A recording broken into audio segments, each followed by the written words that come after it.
Or actually only 3 council members are in right now, but we'll keep the recording going.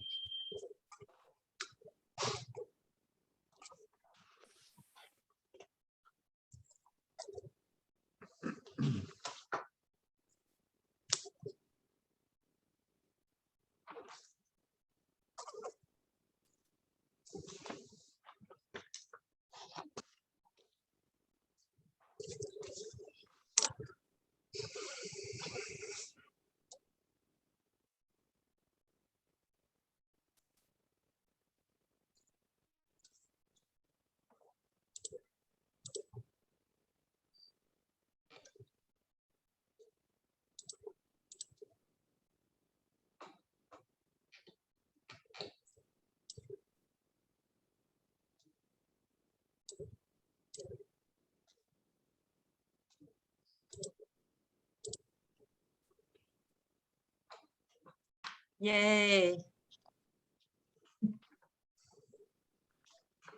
I heard you, Gail. Good. Yes, this computer works.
Hey, Julie. Whoa. Brian, you might try to log back on. That's doesn't seem to be.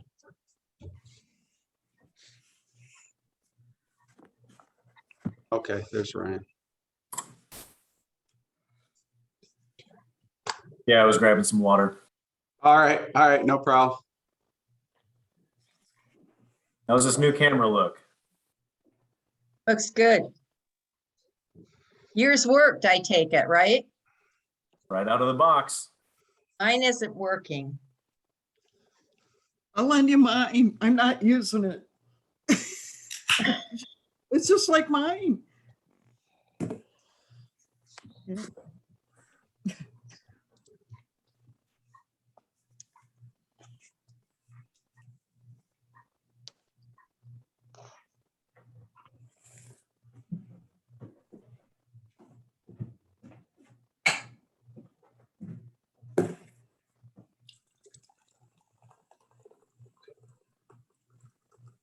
Jim, I noticed that one of the village facility rental applications wasn't on our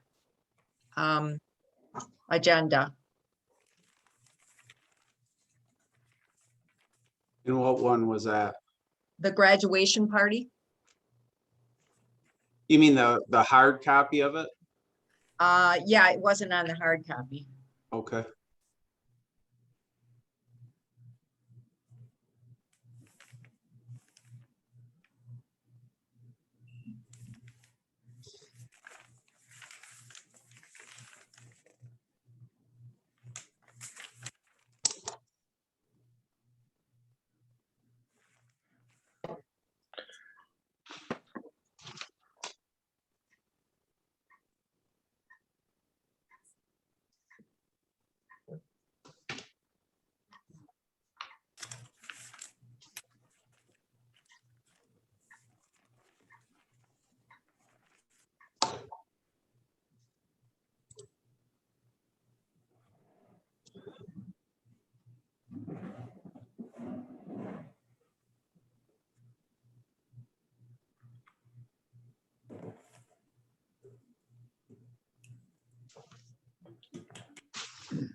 We just might be delayed just a minute or two working out a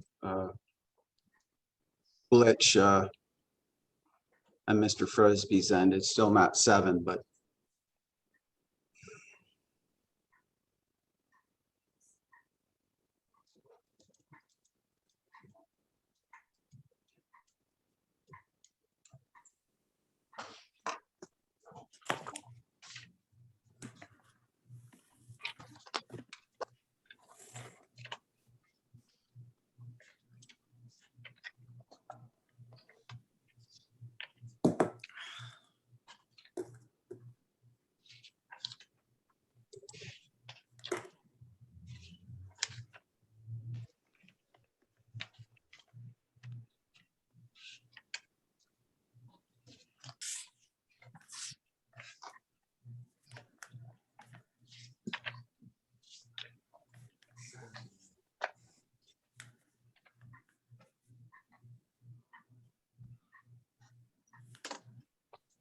give me 1 second.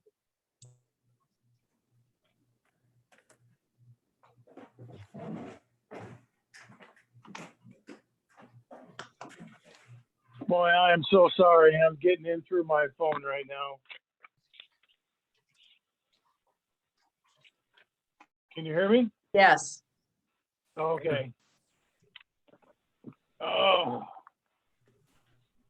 this has totally got me turned around.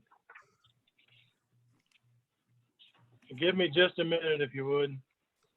Yep, we made the announcement that you're working it out and might start a couple minutes late. Where did my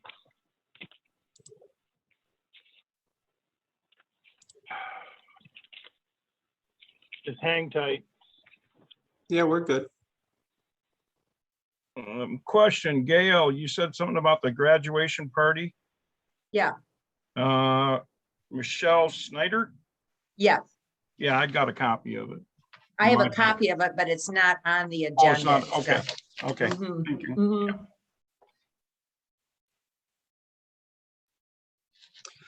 If you have it there in front of you, Gail or Denny, just at the start, we'll add that to the consent agenda when we do that motion.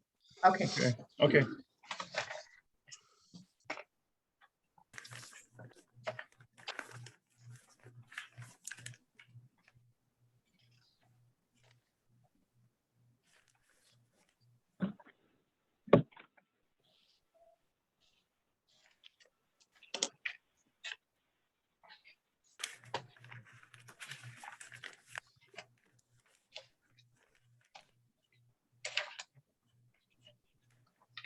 All right. I apologize for being late. I thought 15 minutes was enough time to get fired up, but obviously I didn't time it right. But I'm calling through my phone. I'm in through the Zoom meeting. So if everybody's ready, I'll call the meeting to order. Tonight's Village of Vicksburg Village Council regular session, August 16, 2021. Mr. Mallory, would you mind taking roll call, please? Certainly. The Pledge of Allegiance to do.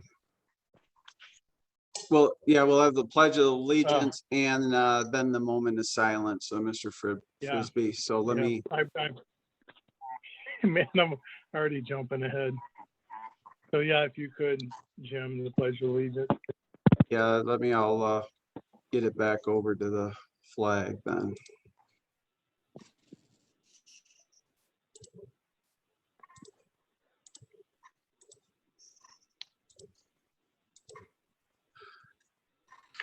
Okay, the Pledge of Allegiance.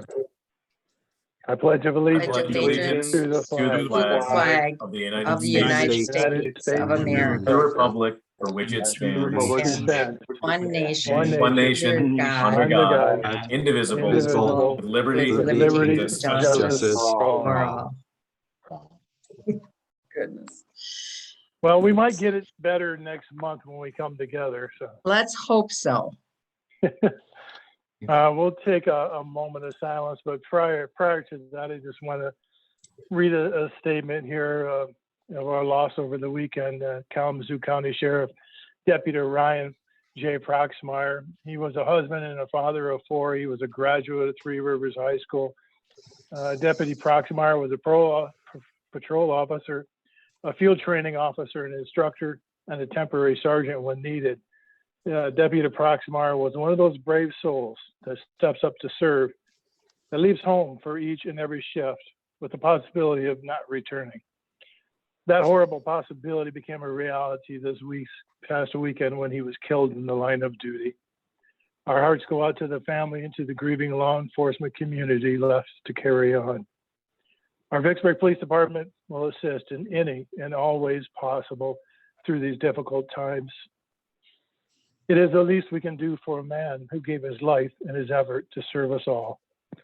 Let's just join us in a moment of silence and recognition, if you would, please.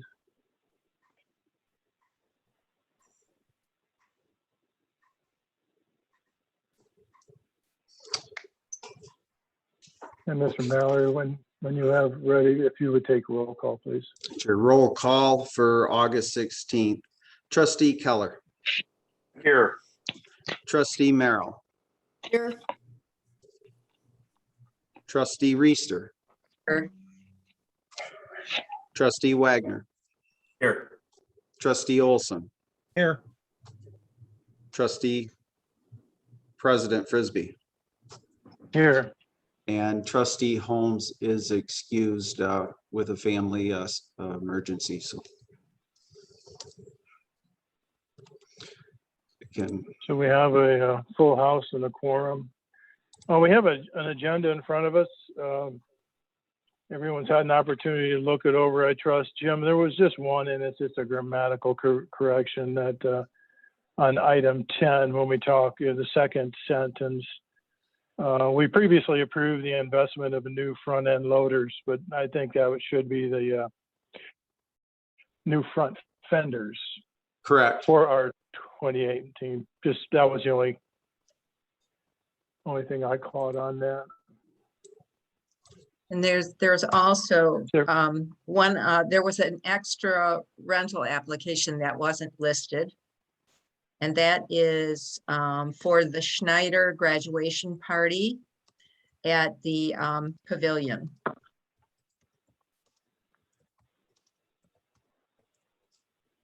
And do you have a date on that? Yes, 6/18/22.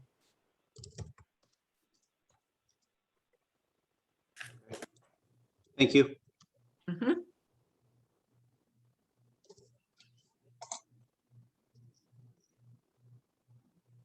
Any other changes by the staff or any corrections?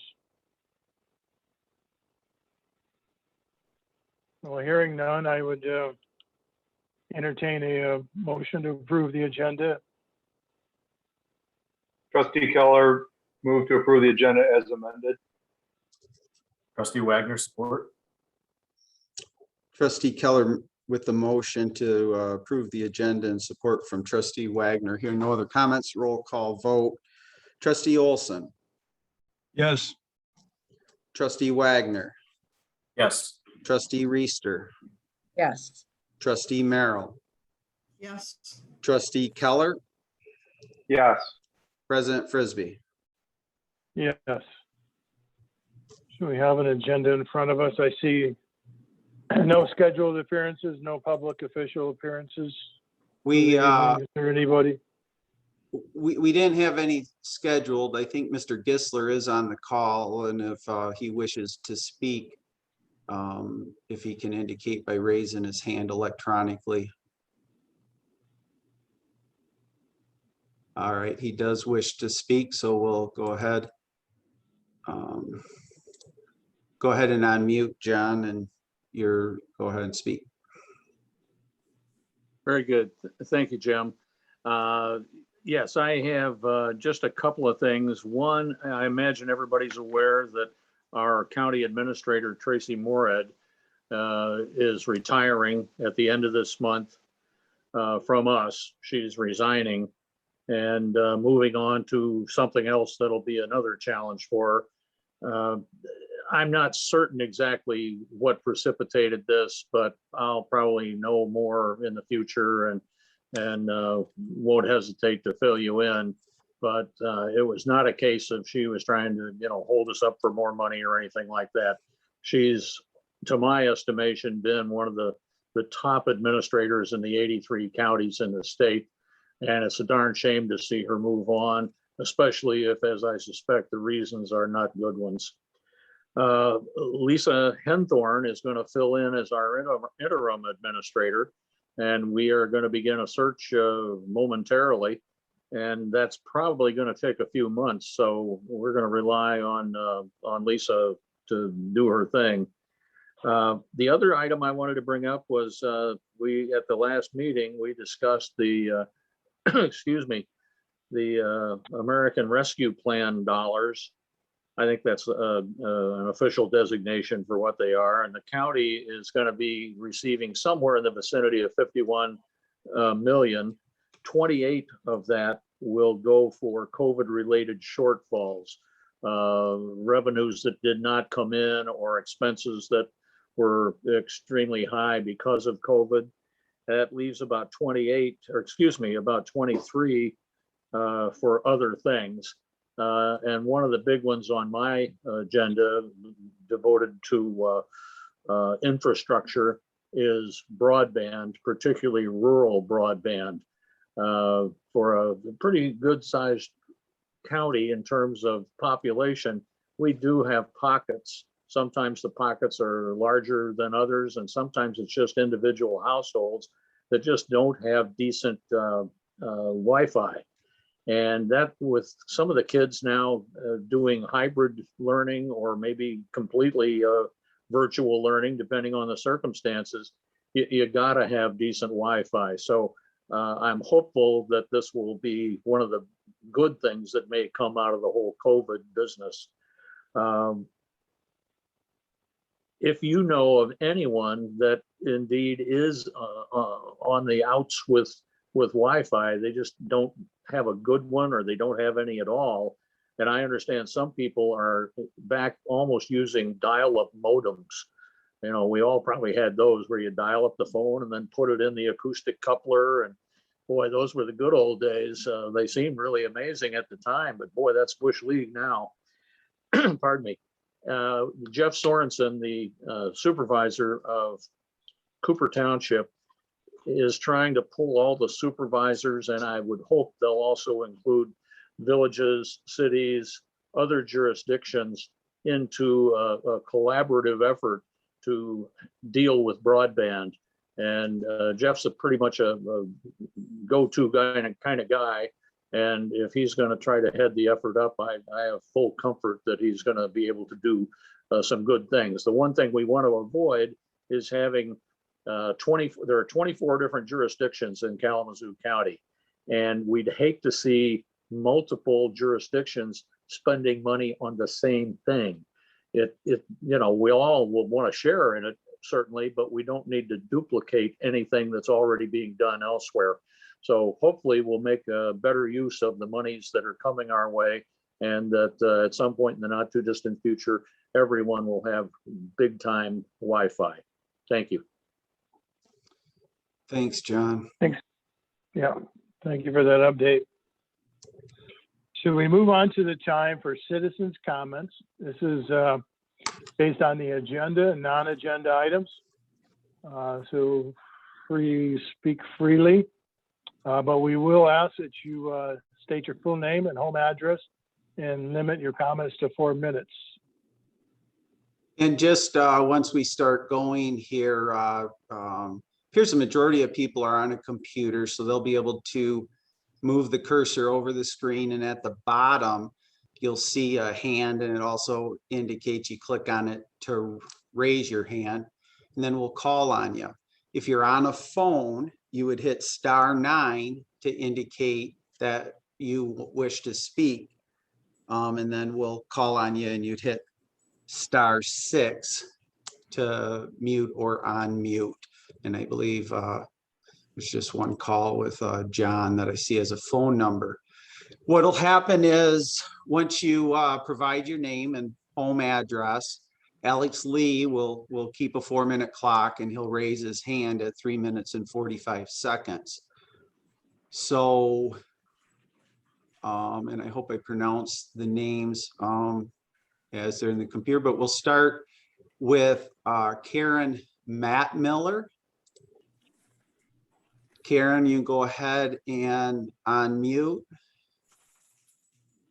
Okay, And then if you just want to say your name and home address, and then when you begin speaking, Mr. Lee will start the clock. my name is Karen Matt Miller. I live at 6100 East T Avenue in Vicksburg. And I would wondering, after numerous rumors I've heard, why is the #2 fire station being asked to leave the village and find another facility? And what is the reasoning behind this? Did you get that? Yes, we got it, but it's not a question and answer period. If you go ahead and express your thoughts for the 4 minutes, and then we'll be able to move on. Those are my thoughts. I would like to have some reasoning behind this so I can draw some other thoughts, because I find this totally, really unacceptable for the people of the village and the outlying areas. If you lose 2 and you got 1 and 3, and you have a disaster or anything big, you have to wait for all these there aren't many in Fulton, and the outlying areas to get Schoolcraft and Fulton to the scene. There's little hope. I'll use a prime example as what I was thinking is, if something disastrous would happen in the village, who are you going to call? It's going to take forever for anybody to get there. If there's a train on the track, so be it. If by chance, and I don't wish this on anybody, there's a fire in the Edward Allen conglomeration out there, and the wind's blowing 100 miles an hour, who are they going to call to get there quickly? That's all I have to say. Thank you. Thank you, Mrs. Matt Miller. Now will be Veronica Levin. Go ahead and state your name and address, please. Hi, I'm Veronica Levin. My address is 218 South Main Street. And yeah, I would like to add, I agree also that a fire department is much more than just, fire safety. They also are first responders, and we don't have an ambulance here anymore. So, they're on the scene faster than the ambulance can get there. And also they do rescue, education on the lake. They show people how to get out, safely if someone falls through the ice. We have a lot of ice fishermen. So yeah, they just provide a lot more services than just what most people think. But yeah, the reason I was calling in was because I have had issues with just the way the village has been communicating information to us. So for instance, there's been a lot of rumor about what's going on with the fire department. And so I would like to see a more organized effort to get the word out. And I did create a spreadsheet, kind of a sample of what I would expect a community engagement manager or community director, or anyone in that role to do. And if this is something that our current community director is not interested in, we could also find someone, at the high school. They have a leadership class, which is like an internship class where students pick, like independent studies, and they're very up on the latest technology and how to use social media effectively. So I think rather than just expecting everyone in the village to go to the website to get their information, they should be doing more outreach to us and engaging. I don't know if I sent this PDF to Jim, and I'm hoping he can share it with the rest of you. But I created just kind of a sample month-to-month plan of what it would look like. And it's got, let's say for the month of August, you've got a column, traditional media, social media, community outreach, and notable events. So let's just say, for instance, the month of August, we've got the Hardy Hustle coming up August 14th to the 28th, Harvest Fest, things like that. And right now, this issue with, the fire department, that's something that could be easily communicated through social media. We could have a campaign for people to opt in, because I know you can't legally just send them information, but they could opt in at the library, could submit their email information. If they don't have a computer, they could go there. Anyhow, they could opt in for different things. Let's say they want to know about just alerts, emergency alerts, like the water quality. I know when I look at the Vicksburg website, when my family that's visiting does, it has been updated since last year, since like August, let's see here, August of 26, 2020, there's still an advisory for manganese in the water. And I mean, I just find that kind of ridiculous. So I'd like to see just more updates using social media for those people that want that. Maybe people don't have cell phones, or they don't want to use that technology. Just, there should also be that, just like the library communicates through postcards, maybe they can opt in to having postcards sent to them in the mail. There's just different ways they can do that. And I would expect, so let's just say, in social media, there could be, so I hope everybody, after I say this, can later, Jim will share this document with you. It's called a Vicksburg Village month to month, and it's just a sample. There's a lot of information there, but there would be, let's just say, an event, and then there would be pictures that would be, added to the event. There'd be outreach, and there would just be many different ways of communicating, as well as like a media fact sheet for people that are interested, for media that wants to know more about our town, or people that are moving here. Like you could talk about the industries here, the history, dining, attractions like the historic village, school district information, school sports. About 10 seconds, Location and Veronica. population.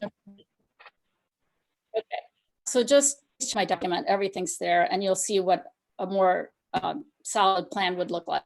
Thank you. Hey, thank you, Mrs. Levin. I will just interject real quick that, if any of the residents of the village want to communicate with any one of us, you can directly contact me at tfrisbee@vicksburgmi.org. So it's TFRISBIE, vicksburgmi.org. So please communicate with us your ideas, either it's current events, what you want to see down the road of the village. I encourage that engagement with myself and other council members. So please do so. Jim, we have. Yeah, and I'm just checking to see if Mr. Steers is on. John, can you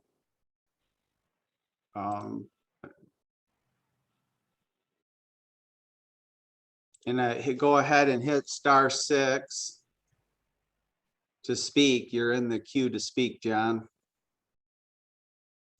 You're good. Go ahead and hit the *6. It'll unmute your phone.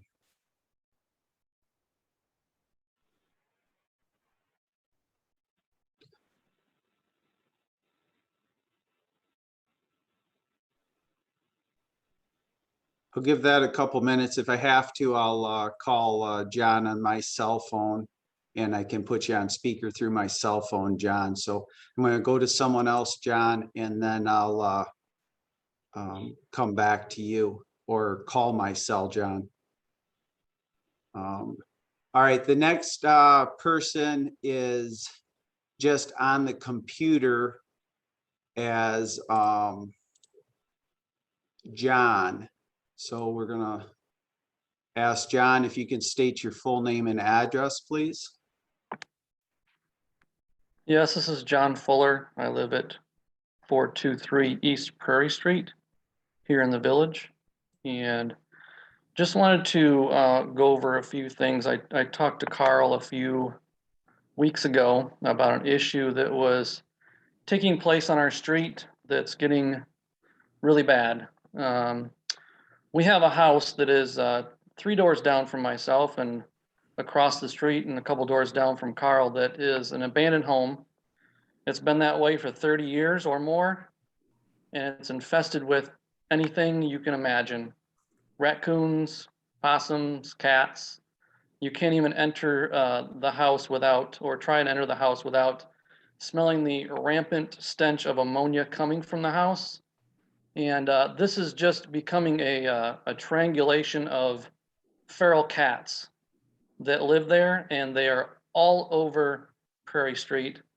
And this is something that desperately needs to be taken into consideration, that the village can take care of either that house and the feral cats, or get something underway that we can get some resolution to this, because it's going to get to the point where I'm going to end up going out and getting my 22 and start putting them down, because they're entering my garage, and my garage now smells like ammonia. And the neighbor's house, the neighbor next to me has a garage whose door won't go down, and that's another place where they're living.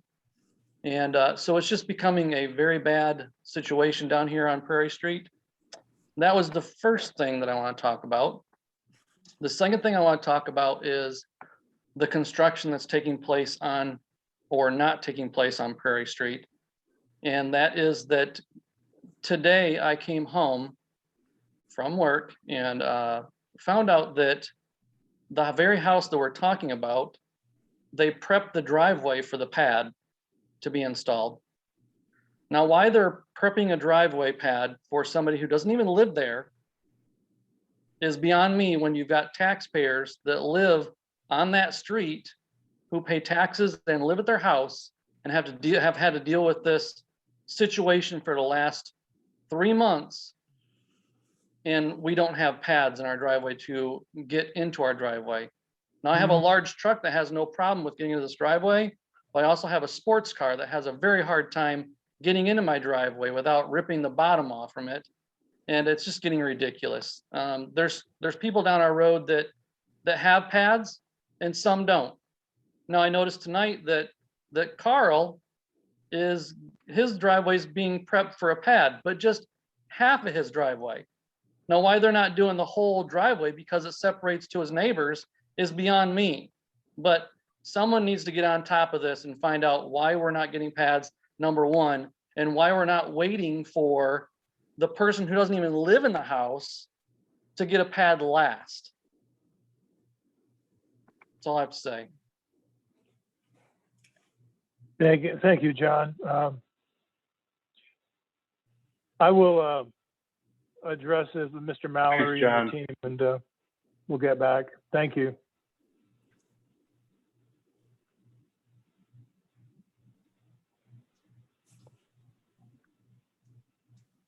You're muted, Jim. You're muted. I think he's talking to somebody else.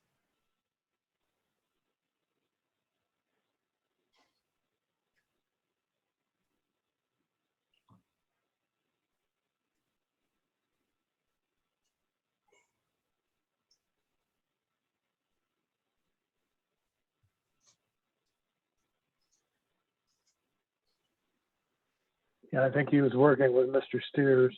Yeah.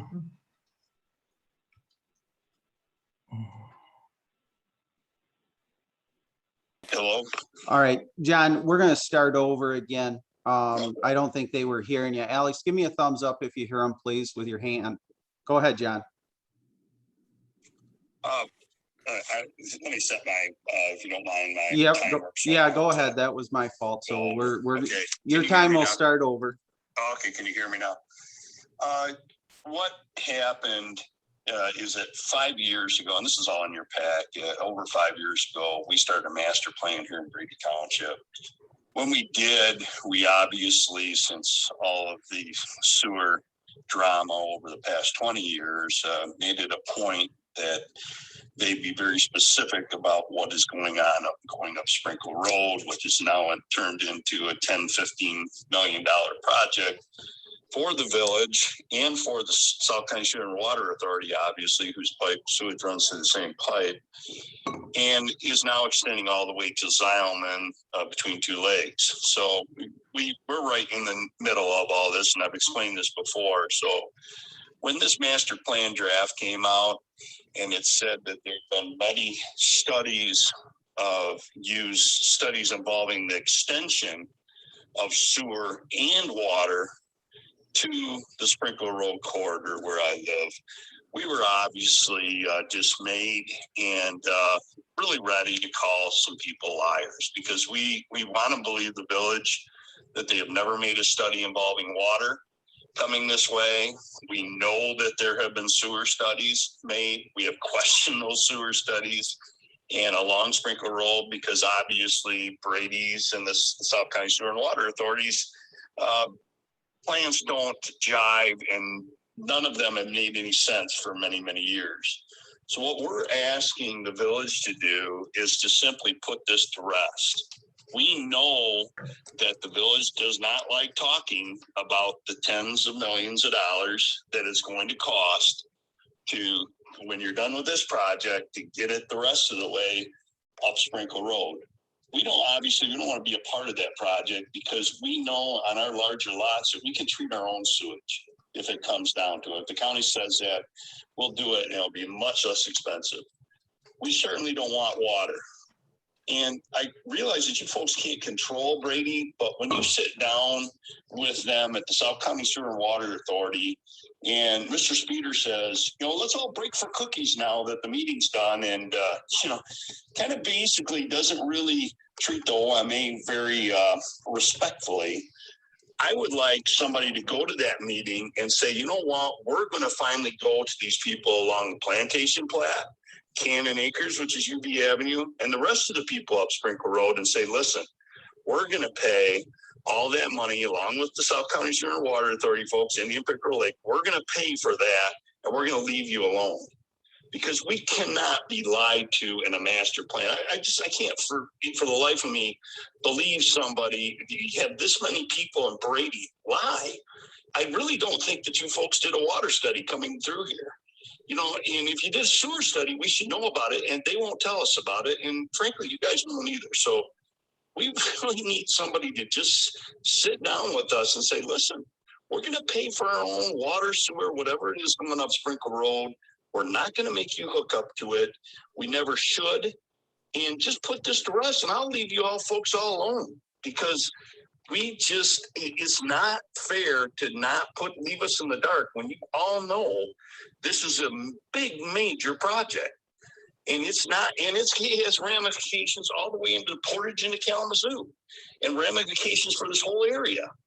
So the fact that we're not, it's kind of like a lady who called in about the fire authority that I did probably 15 years ago when nobody would ever update the website.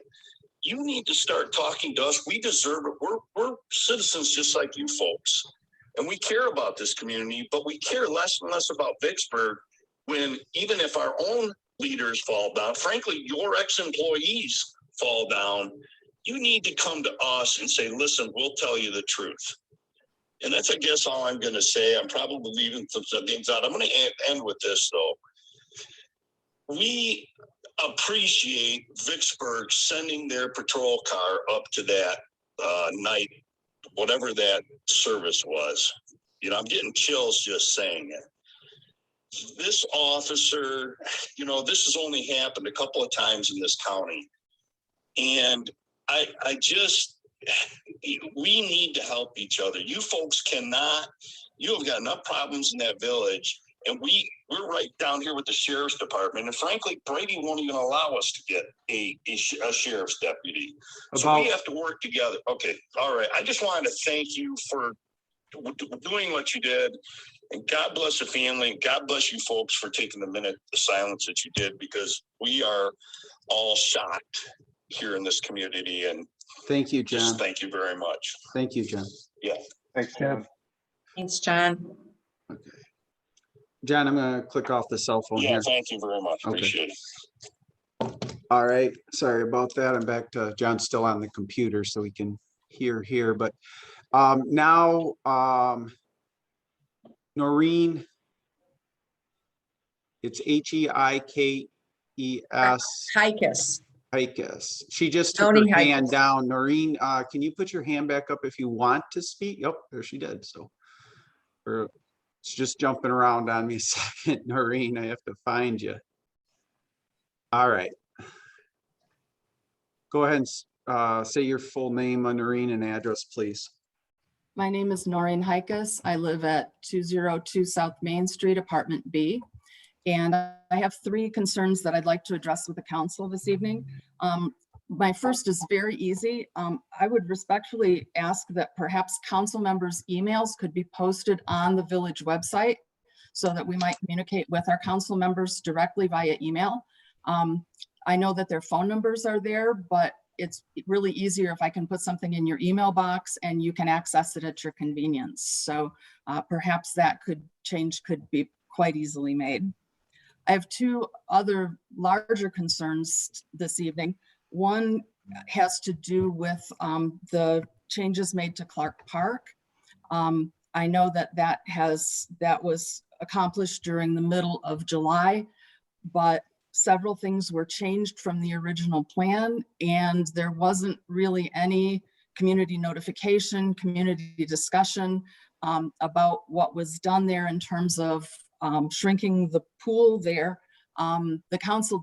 Some council members didn't even appear to realize that the waterfall would be removed. And there were several environmental concerns there that were not taken care of until after the project was completed. And in fact, there are still some areas that remain not taken care of. The sediment fences that are up there, the barriers to prevent that soil from washing into the creek, have not been inspected. They are leaking and sediment is going into Portage Creek at that site. And that entire slope area that has been regraded when the pond was partially filled has no covering on it, and it is eroding into the waterway. So those issues need to be addressed for sure. But my larger concern deals with the fact that there wasn't ever any communication about what was happening there with the public until really after it was a done deal. And that really isn't how things should happen when we are representing citizens and participating in the democracy. My second concern is also deals with the fire department issue. And I'm sure you have heard plenty about this recently. But if they have been approached with notification that they will potentially be losing their lease, and in fact, they were told they would be losing their lease at a later time. There's been no discussion that I could find in council minutes over this plan, and no attempt for input from citizens, and none has been sought. I have great concerns that a major change to our village like that is being moved forward without discussion by council and without citizen input. So those were the 3 major points that I'd hope to make this evening. Thank you. Thank you, Noni. Thank you, Noreen. Thank you, Ms. Hikas. Okay, next will be Rebecca Walters. If you can go ahead and give your full name and address, please. Yes, my name is Rebecca Walters. I live at 420 South Kalamazoo Street. I'd first like to thank you for this time and give my sincere condolences to the whole entire police force, including Chief of Police Sanderson.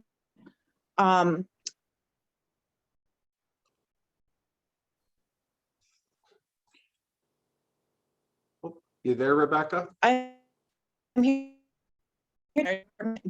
ballot worthy, that the location is property of the village, which makes it the people's. And when it comes to selling or changing the residence from an emergency service, I feel the people need to be aware and have say. If it was a different building or occupant, I would not recommend it to be on our ballots. But for this to be occupied by emergency response, I feel everyone needs to have a say if we decide to end our lease with them. With that being said, I ultimately ask that if the village is wanting property back from the emergency response, for it to be put on a ballot so the maximum resident response is reached and the residents do not have to fear losing emergency response from under their feet. I also request that Denny Olson, when he goes to the South County Fire Board meetings, that he divulges more of what the meetings entail instead of just that our Senate representative was in attendance. Also, so you are aware, our July board meeting minutes are not on the website.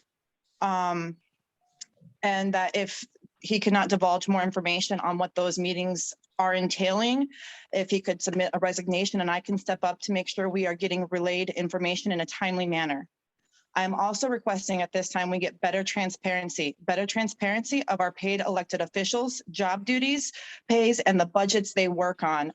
If you put on your website, the village website, it shows who is in what position, but it doesn't give a little brief synopsis of what their jobs entail and what budgets they work on. Therefore, we are aware of who we need to speak to on what issues and what budgets they are working on. So I suggest that we also have our village webpage redesigned to meet the citizens with better accessibility, along with updated PDF files of our village ordinances and policies and documents alike, as the ones we have are poor quality and unlegible for some of us.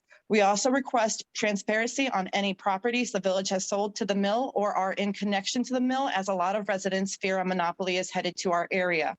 I also at this time would like to note that South Street and Park Street that run between Kalamazoo Avenue and Main Street need to be put on the roads to salt, with the funeral home being right there and the only alley in Vicksburg to be running north and south out into them. For the safety of our residents and the grieving guests, this needs to be on the salt route. Not a, well, text me if you noticed, it's bad. I should not be held responsible for others if an accident occurs because I didn't leave my house to check and tell you it's bad and needs salted. Just put it on the route. It's 2 small sections for grieving guests and residents. If we could also start looking into allocating more for sidewalks, if you're, so that with the updates that we are doing to this town to be an amazing little social district and shopping districts with the car shows and little festivals, we need to be able to walk to get there. And disabled residents and citizens should not have to be a part of our events. The Main Street laundromat section with the subway and laundromat needs serious reconstruction on that sidewalk. It is a huge hazard, trip hazard. I've fallen myself and I've seen a visually handicapped person almost trip and fall as well. So if we can start looking into allocating more funds for our sidewalks, that would be greatly appreciated. With the remaining of my time, I'd like to donate it to another resident if more time is needed. Thank you.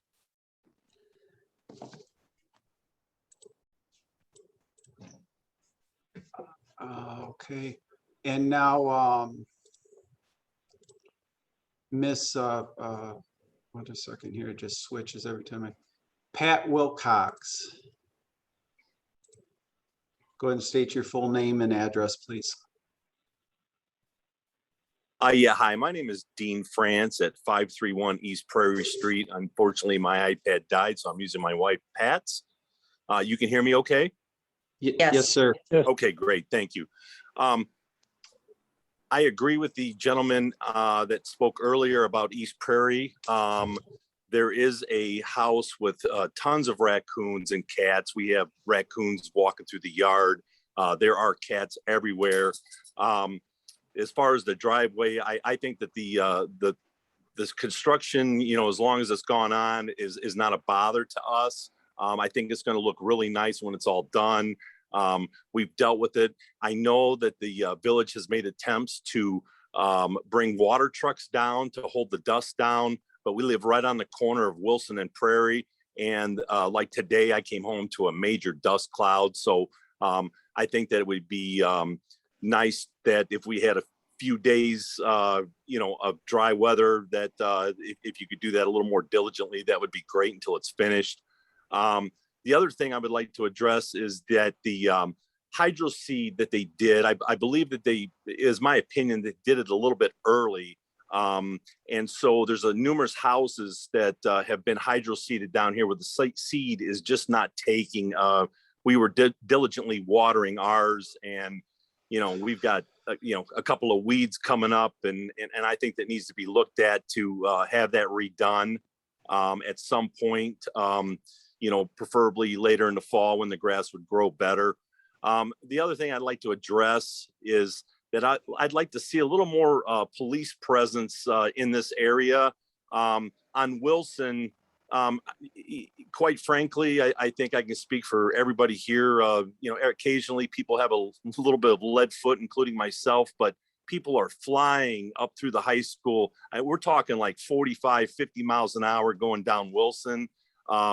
And it's a major dust cloud, but at the same time, it's also a hazard to all the people that live here. So I would like to see a little bit more presence for that. And that's basically all I had to say. I appreciate your time.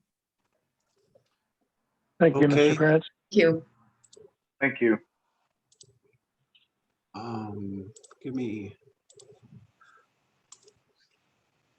I'll just check Mr. Frisbee as we have other people on the call. I'm not sure, give them 20 seconds here.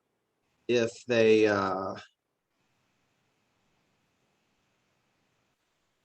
anyone puts their hand up, multiple of these comments, I can answer during my time for clarification in that, or if Mr. Frisbee wants it now or during manager's time, but I Yeah, we can do think it during manager's time. Okay. I don't see anyone else that has raised a hand, Mr. Frisbee. My recommendations would be to move to agenda item number 9, approval of the general consent agenda. Number 9. So everybody's had a chance to review that, review the event and rental request. We had one addition that Trustee Reister called out. Did everybody have an opportunity to review it? Is there any corrections or changes that need to be made?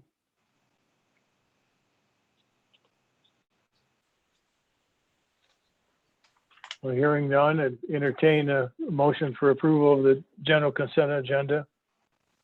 Trustee Trustee Reister. Go ahead, Brian. Trustee Wagner, I move that we approve the general consent agenda as submitted. Well, as amended. I apologize. Trustee Reister will support. Motion made by Trustee Wagner, supported by Trustee Reister. Roll call vote. Trustee Keller. Yes. Trustee Merrill. Yes. Trustee Reister. Yes. Trustee Wagner. Yes. Trustee Olson. Yes. President Frisbee. Yes. Okay. So we have a few action items in front of us. Earlier, we voted on May 17th, we voted to replace the fenders on the 2008 front end loader. Looks like, Jim, thank you to the team. You've come in considerably under budget on it, but we still have an expense of $5,949.58. And staff is looking for a recommendation to approve. Jim, is this just for clarification, or you just wanted to make it aware of what the actual spend was? Or do we need to actually approve the expenditure again? No, we need, since it's over $5,000, it requires village approval, village council approval. All right, we just gave approval not to exceed 10,000 and waiting on this. So we have a request in front of us from staff. So I ask the council's wishes. Trustee Keller, move as submitted. Trustee Keller with the motion. Trustee Wagner, I'll support. Trustee Wagner with support. Hear no further conversations. Roll call vote. Trustee Reister. Yes. Trustee Wagner. Yes. Trustee Olson. Yes. Trustee Keller. Yes. Trustee Merrill. Yes. President Frisbee. Yes. And we have a second item, front end. We have the second item in front of us for the front end loader rims and wheels. Looks like we continually throw $300 at it to fix the tires, and ultimately the problem is with the rims being corroded and deteriorated. So the staff is asking for $4,559.73 from Goodyear's. They're purchased through the M Deals program. We didn't have it in our 21-22 budget, but we have, Jim is saying we have sufficient funds to cover the purchase, and they're requesting that we do this. I'm sure Randy shaking his head too. He's getting tired of fixing those wheels. Is there any comments or discussions or questions to ask of staff? Just a quick comment, President Frisbee. Yes. Sir. Yeah, I think it's a great recommendation. Coming in 4,000 under budget on the previous approval. I mean, it's a worthwhile investment to keep that front end loader running because that's going to push off another more costly purchase when we have to replace it overall. So I think it's a great idea.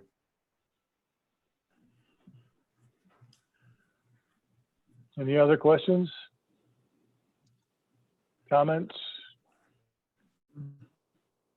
The staff has got a recommendation that we approve the funding to replace the rims. So I ask the council's desire on this recommendation. Trustee Reister, so moved. Motion by trustee Reister, Trustee Olson, I second. Trustee Reister with the motion, seconded by trustee Olson. Here, no further questions or comments. Roll call vote. Trustee Wagner, Yes. trustee Olson, Yes. trustee Keller, Yes. trustee Merrill, yes, trustee Reister, Yes. President Frisbee. yes. So Jim, there's one of our duties is to approve the South Kalamazoo County Fire Authority, their draft audit. I believe you said there was a revision coming our way, but the net fund liabilities were all unchanged.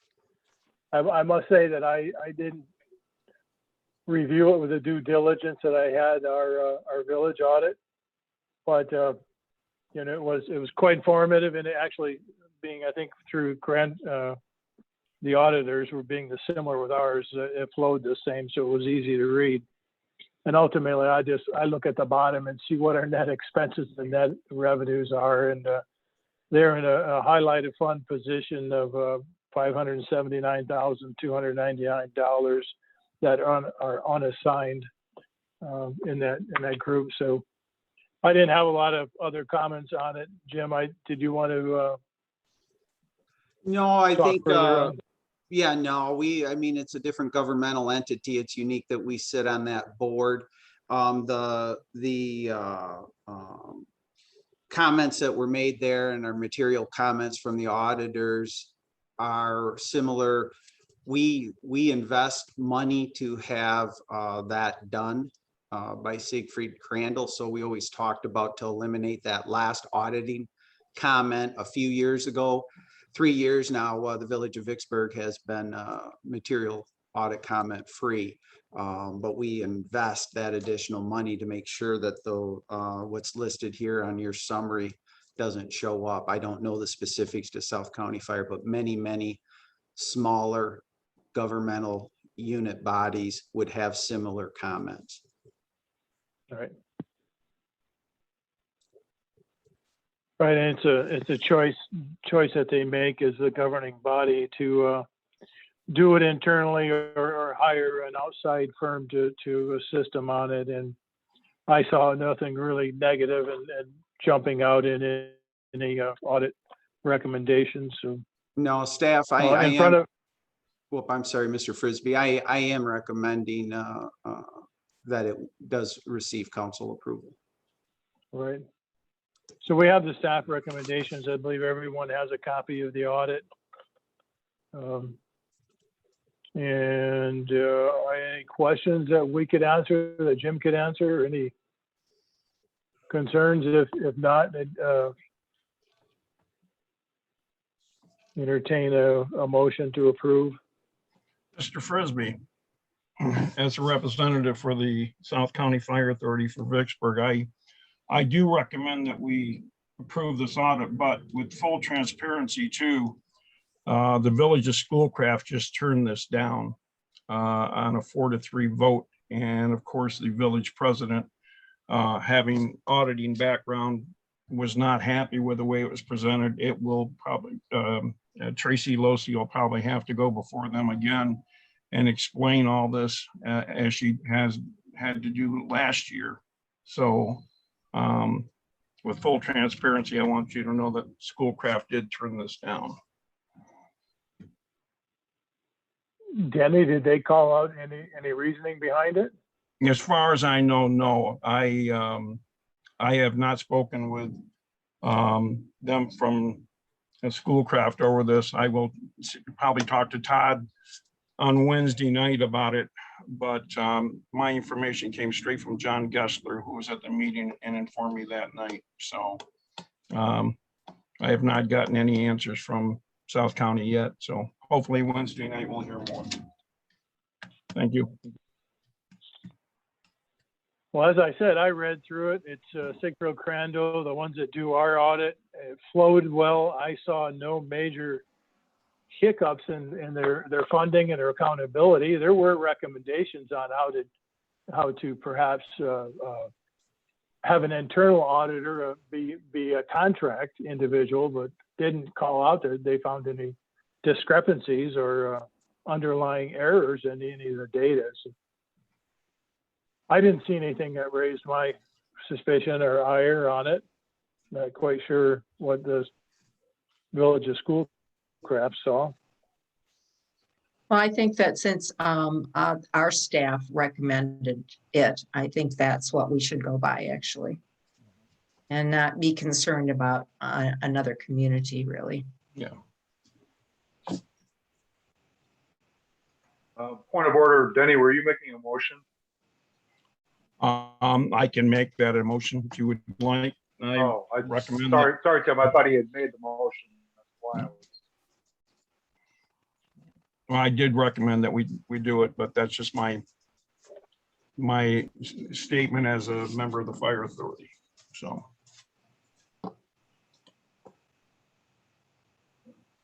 I will make the motion that we do approve it. There we go. Trustee Reister, support.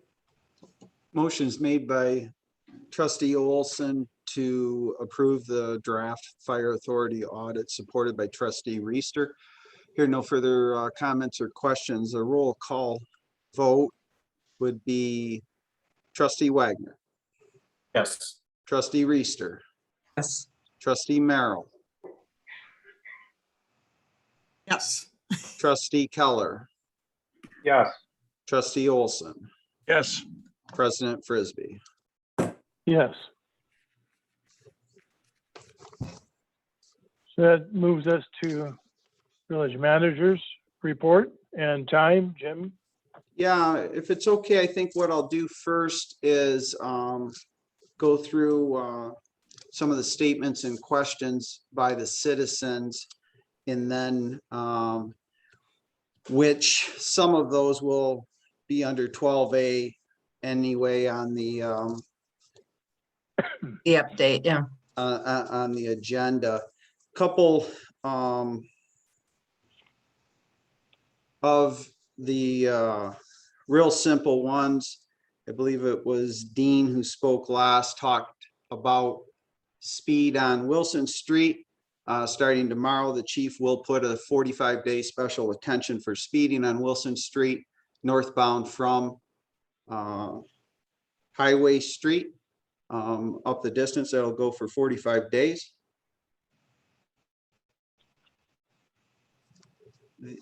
I do agree with his comments on the hydro seeding that's been discussed at our last every Tuesday at 10 o'clock. We have meetings with the project team, both engineers, contractors, and internal staff. That has been discussed and is on the punch ticket item. I do assure the community, and specifically the residents that live in that area, the contract that we have with our contractor says that it will be restored to prior condition. On East Prairie Street along Wilson Street, we had notification last Friday that was supported this morning that our asphalt would begin today. About mid-morning, we received disappointing news that there was a problem at the asphalt plant in producing the asphalt. so there would be a delay. We're pretty confident that that work will be initiated yet this week, but as of right now, I've not been notified if the problem was rectified at the plant, and we will use our social media, website, and email distribution list, as well as to get word out on East Prairie. I will make contact with the contractor tomorrow morning, reference to ensure that the water trucks are putting down multiple times a week, reference the dust. Believe it was Rebecca Walters. I wasn't clear, but Rebecca, you have my cell number. Just text me what July board minutes weren't posted. I believe our council meeting, we only met once in July. I believe that is up, as well as our video on YouTube. So if it was the fire one, if you can just text me to clarify that. As far as she asked about the website identifying what budgets different employees are assigned to, the budgeting works where department directors begin to formulate their wants, needs, and wishes for budgets, and they submit them to me as a village manager. And I prep the overall village budget for all departments, and then work with staff. So any questions on the budget certainly can be directed to me.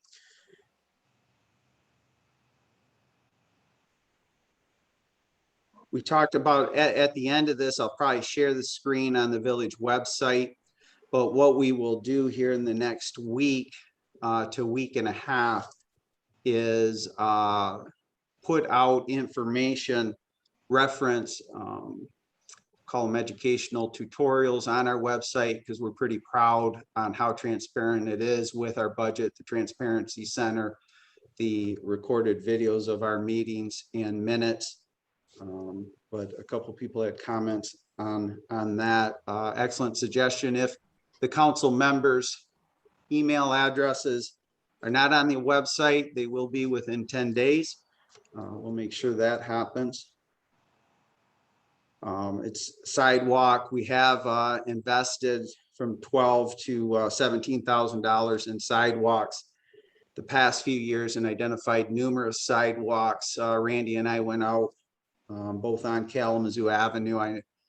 But I'm pretty proud of the fact from Wilson Street on both sides of the road, we'll have sidewalks that come into our downtown, as well as the neighborhood, Pearl and Spruce Street. And then there are random areas that we are fixing. I know we say it a lot, but the reality is the town is old. Some of these sidewalks go back to the 30s and 40s, and actually a few of them even before, with the mature trees and that. So trying to stay up ahead of it, but it's an excellent suggestion there. It was Noreen who talked about the emails of council members, and we'll make sure that they're up there if they're not. Also a concern of Clark Park was over some time ago, months, if not a year ago. We always knew that the waterfall would not remain. And we reported that out in public meetings, both at Parks and Rec and elsewhere.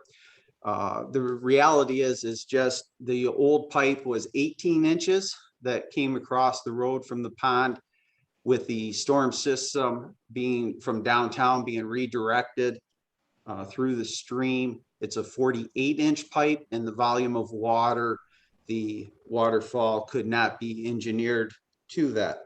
She did bring up a couple items that I'll make sure that Pry Newhoff, who's our on-site inspectors, check tomorrow morning.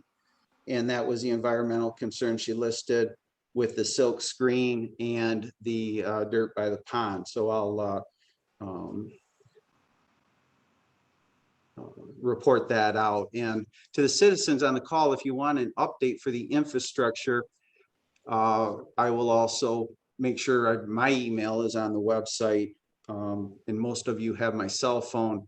Just ship me your email address and I'll put you on that distribution list, but we'll list all these on that update that we send out. the work on the creek. It is permitted work.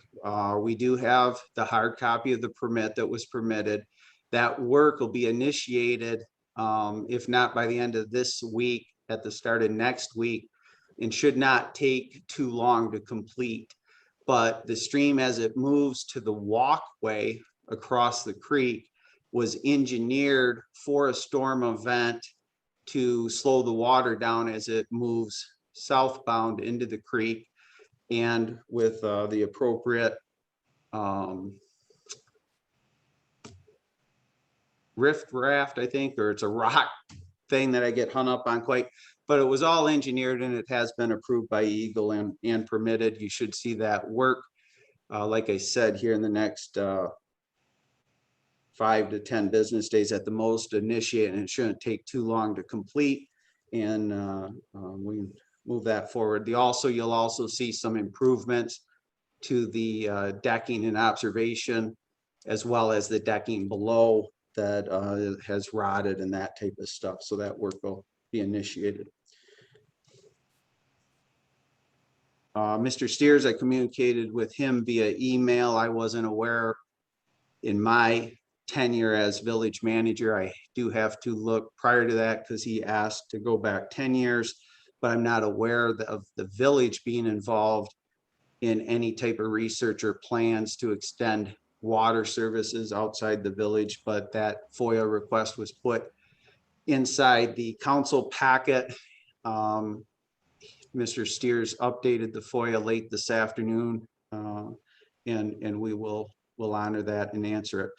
Mr. Fuller and Dean both spoke about cats and a concern on Prairie Street.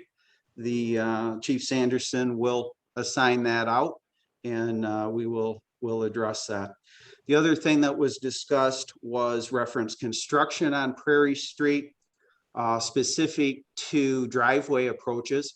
The contract with the person doing this work requires that it is restored to what was prior to being torn up. So if a resident had a cement approach, that is what would be prepped to be poured as a cement approach. If the resident had a gravel approach, it'll be replaced with gravel. If they had an asphalt approach, it will be replaced with asphalt. I think specific to mentioning Trustee Keller's location, he shares an apron with a neighbor, but that apron will be restored as to how it was prior to the construction and tear up taking place. I agree with the frustration. The subcontractor putting asphalt in is now 4 weeks behind when that was prepped and ready to go by the contractor. It is our contractor's responsibility to ensure that occurs. And there were, I know, a lot of contacts after last Tuesday's meeting in which they were coming today and have been told it's an asphalt plant concern. So I do agree with the residents in that neighborhood and certainly express our appreciation for their patience. And I guess I'd re-highlight, and I thank Dean for talking about what it's going to look like and how we're going to get through this. And like I say, hopefully by the end of the week, that is asphalt slate. Veronica talked about, Veronica, you have my email. Certainly send me the sheet that you're describing. Love to take a look at it and what ideas we can incorporate. We'll certainly communicate with you on that. She also talked about other services the fire industry provides. And for those residents that don't know, my love for the police and fire side is that was my career for 25.5 years for the city of Kalamazoo. I'm very proud of my involvement in that. The last 14 plus years was spent at senior staff level working for chiefs or being the chief of public safety myself.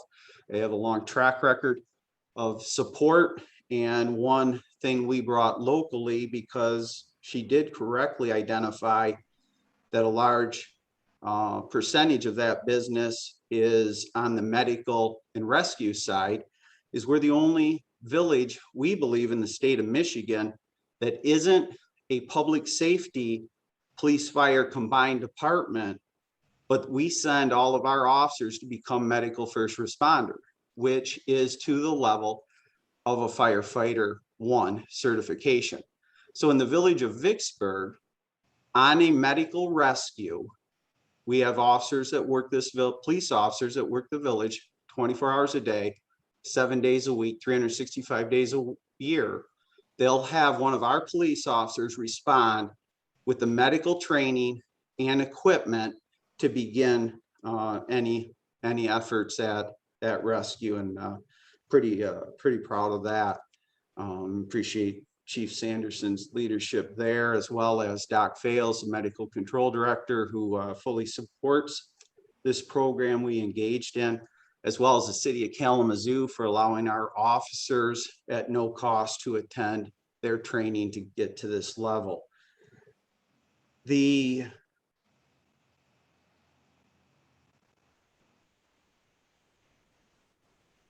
Then multiple people spoke about the fire department. Again, I highlight, I've been an administrator for over half of my public career in the fire industry. As a chief of the largest public safety department in this country, I have been personally involved in when the training division in Station 45, I had the distinct pleasure of being the chief of public safety who cut the ribbon on the opening of that station. I've also been a part of senior staff that's been involved at public safety in numerous apparatus purchases, and have a little bit of background. My role in the village of Vicksburg is to be the village manager of Vicksburg. I'm not involved, like we talked about, South Kalamazoo County Fire Authority is a separate governmental entity. They have a chief administrator.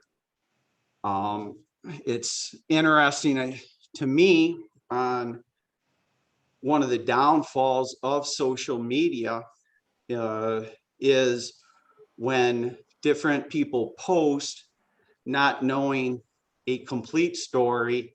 I equate it just to the same thing we all did in elementary and middle school, or could have an exercise as well in any management training you go to, where it's a telephone tree. I can hand a written card to the very first person in the circle.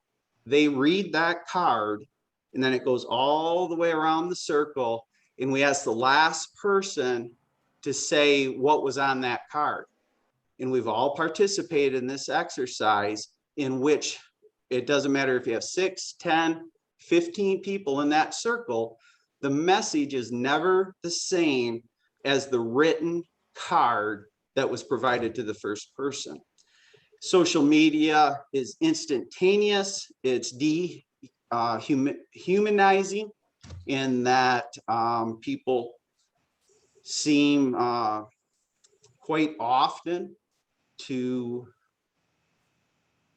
extend their comments to personal in nature. So we might as well start out with no one from the village of Vicksburg gave any notification, and specifically myself, that this fire department was going to be kicked out. That didn't happen. Did not happen, and wouldn't happen. Someone who's been involved in this industry for as long as I have would know a process to move forward. And it's interesting, I've spoke in my 5 years of Vicksburg, incredible outreach of individuals contacting me, and we make a conscious effort not to engage in Facebook Direct. I sent messages to people that were posting to contact me with my cell phone. If I knew them, I'd contact someone to contact me.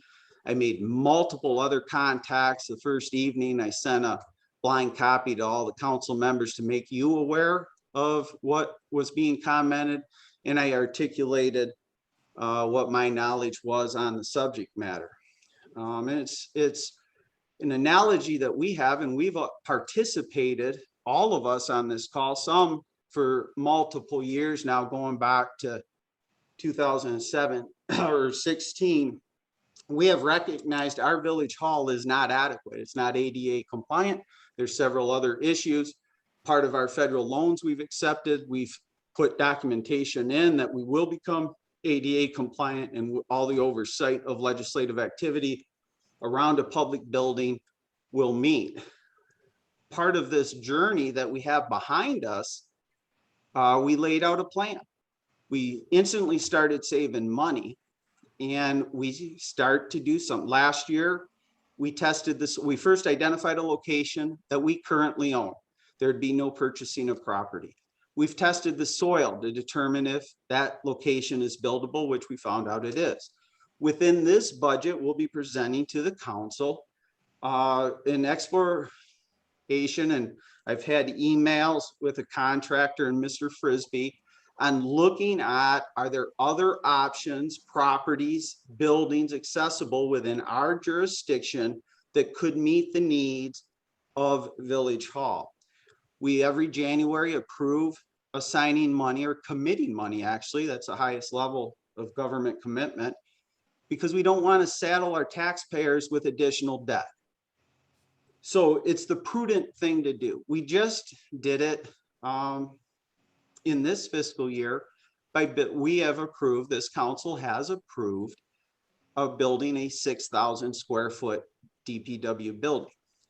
I use those two examples to explain to the citizens who are either on the call tonight or will listen to the future that we as a collective body in government are true to our word. We should have these two examples. All of those communications, decisions, vote by the council was done in public, at a public forum that allowed public input. This village has hired me to get it to the standard of best practice. We've on record all over the place. We want to be the best village in this country. That's our expectation, and I firmly believe we're well on our way to getting there. The fire authority, I applaud Chairperson Gatlin. I've talked to him last week. He did say that they had, as well as Trustee Olson called me weeks ago, formed 3 people as an exploratory committee, reference facilities. They were never, he asked me a hypothetical a few months ago. It was a short phone call on the station at Vicksburg. We discussed it, and we did talk about if this village were to move in the direction we felt that would be valuable real estate. But that's not the first thing a fire department would look at. They would look at facilities. In South County Fire Authority, and all the board members of it have a report that was provided to them in 2016. It has an entire chapter on facilities. It gave several recommendations to get the facilities up to standards, including the facility in the village of Vicksburg. I don't know if they've ever followed up on those. I hope they have as a citizen of this county in this area, but I don't know that. There's a formula you would go through to determine where a station is best located. They have a uniqueness, but like I said, they have a blueprint from a study they commissioned that was paid for that provides that and gives them ample reason to look at improvements to the Vicksburg location. I'll be a strong advocate that that station should be located in village limits for sure. We recently, last Thursday, as it's coincidental, received our census for 2020 here for the village of Vicksburg. That's over 3,700 residents. Now, the fire station has been there for decades, and it has served us well. However, it is prudent of Mr. Gatlin and the board he's a chairperson of to look at the growth, the calls for service in two of these council members, Trustee Olson and Trustee Wagner, who live off of 22nd Street in tremendous growth. Our census was less than 2,000 when this fire station was first used. So with that, I'm going to conclude with, there's been no decision. It's not even close to a decision. I was asked a hypothetical and gave a time frame. I didn't see this coming in front of this village council for 1.5 years. I also, having been through a process before, said if it ever got there, it would be more formal. I would see the discussion at the council level. In our involvements only, we're the leasee. We own the property. That if there was a reason we would initiate something, it would be by a formal letter. And within that letter, we would give a definitive amount of time, which when I talked to Mr. Gatlin, was years ahead, 3 to 4 years ahead. I gave specifically, if I were to guess, we're talking 2026, 2028. Now, what I use as an example on how we're predicting the future is we've moved to a fully funded 5-year capital improvement plan here in the village, working our way to a fully funded 10-year capital plan. We have identified as staff, that's what we're compensated to do. That's what progressive staff does. That's what administrators do, is to forecast revenue, forecast expenses, and eliminate debt to this village. That is our plan. We're the only village in this state, in the entire state, that lowered our taxes. 2018. We did it by forecasting the future. When those items come up, we know the parking lot, we've identified a year that we believe will have $500,000.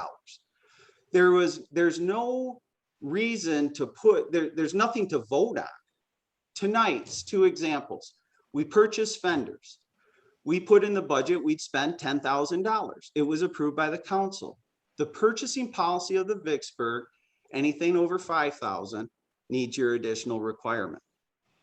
Same way with the rims. Again, I'm not getting long-winded. I'm highlighting specific examples that demonstrate I, as the village manager, and the team I've assembled, who are all in to make this the best village we can, will follow the purchasing policy, the Opens Meeting Act, and be completely transparent. We've done that. We'll do that as it relates to our ownership of that piece of property. But I think we can put it to bed. Unless someone, and I work at the whim of the majority of this council, I don't see it coming up for 1.5 years at the earliest, and we let this play out and it's years into the future. I definitely want to thank Rebecca, who I talked to a couple times, both on Friday night. Saturday, I had many calls, you know, and it is communication, and we'll move forward. So I'll be happy to answer council's questions on that topic. But again, I guess to conclude, is just a pitfall of social media and the energized world we live in. I'm ever respectful of the passion, and I love the fact when, and I'm all in when people say, man, I'm a citizen and I want involvement, and I want to say, and I want to know. And the different ideas I've heard tonight, we're going to try to incorporate every single one of them in our communication with our citizens. So with that, I'll pause for if there are any questions. Hearing no questions, I will give an update to the infrastructure project. Again, I'm certainly hoping by the end of the week, the paving begins on Prairie Street, Spruce, Pearl. Storm sewer installation continued on Prairie Street near Davis, should be completed this week for sure. The water main, we have one on Prairie, we have just 1 block left of digging, and that'll be from Kalamazoo to Main Street to complete the loop on this. I believe it's a 12-inch water main for that block long. Should take 4 to 6 business days to get that in. We have authorized the contractor to move on to Main Street next Monday, August 23rd. We did that because it is our goal expectation. We believe we'll accomplish it, that we'll be out of downtown by November 1st. And when I mean out of downtown, the citizens will then see what their new streetscape looks like, will be completed. So we'll move forward with that. I did mention on the park reference, I know I was asked about the written approval from Eagle. We received that, and you'll see that work complete. You're seeing a complete restoration of the road in front of Vickers in the Michigan Avenue area. Now that the sewer's down, they'll complete the restoration work on Michigan to North Main Street. And we hope the weather cooperates and we really get some movement here in the next 2 weeks. I'll pause after this one, see if there's any questions or on specific to the infrastructure project. Okay, do have, oh, go ahead, Julie. Oh, hey, Jim. I just had a question of what were the 3 trucks doing at the lift station at the bottom of On Washington? Street? Yeah, yeah, That shut down for? No, they were pumping into that very large truck. A vac truck was pumping into the very large truck. And I'm just going to impress Randy Skippers, and I will ask him at the end. I think they don't think I listen at these Tuesday meetings, but we had to shut off a force main way down on Prairie Street so we could hook up the new section. So we had to stop the flow so that construction could be completed on Prairie Street, and where they were stopping it was Washington. I also use the analogy. This is what I love when I equate it to, you know, the generals and everything work out of Tampa, Florida, while the people on the beachhead like Randy Skippers are out there, because Engineered had a whole matrix of ways to shut it down. And Randy this quick said, why don't you just bring your tankers at Washington Street, pump it there, we'll shut it off for about an hour and we'll be done.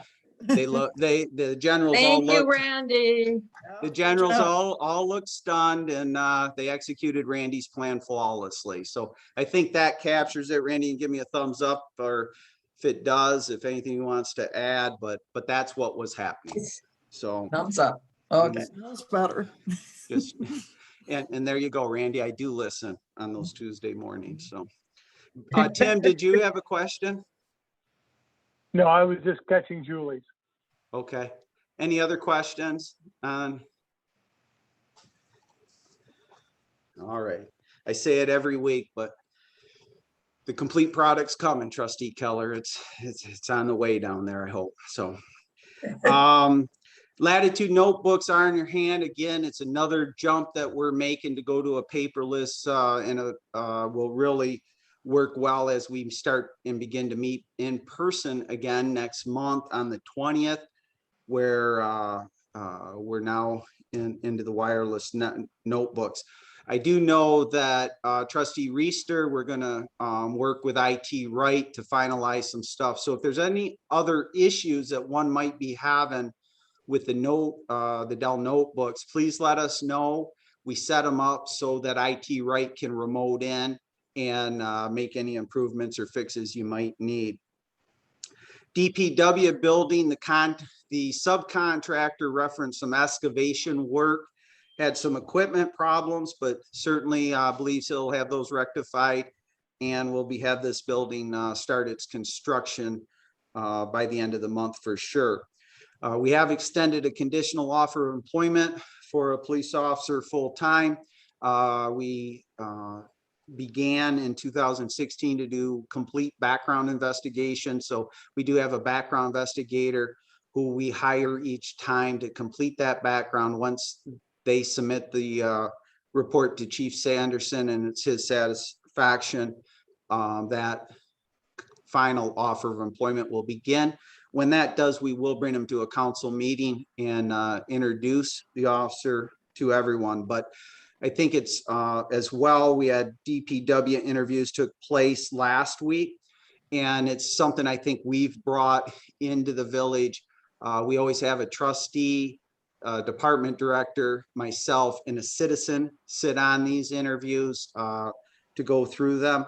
I look at here in the next 7 to 10 days being in a position to have a conditional offer of employment. It won't be as an extensive as a background is done on a police officer, but there'll be a mini version done on the person.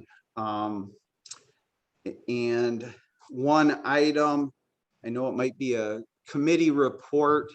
There's from me, and then we will turn it over to Alex Lee to talk about a great opportunity we have here for Oswald Park. But for the tree committee, I have ordered pretty large maps for Trustee Reister and her group that will show every tree within the village limits. So I should get those by the end of the week, and I will then drop them off.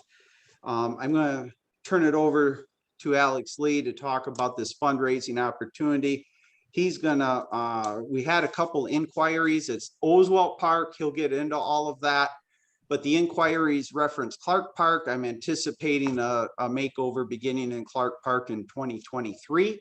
And anyone wants to give me a call, I can give them the specifics of why that is waiting to that fiscal year, but it certainly is on our radar. So with that, as Alex Lee starts, I'm going to get the screen shares he needs.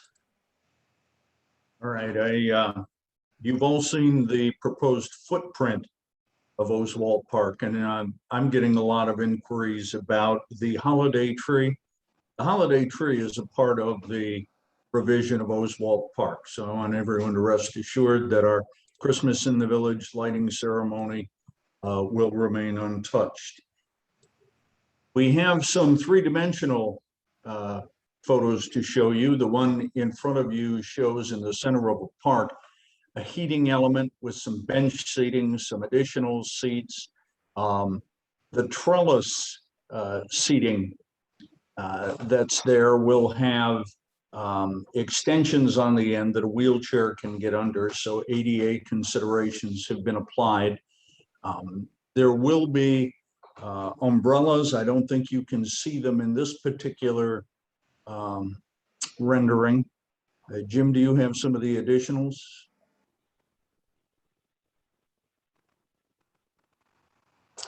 And I don't What see... are you, I missed what you're looking.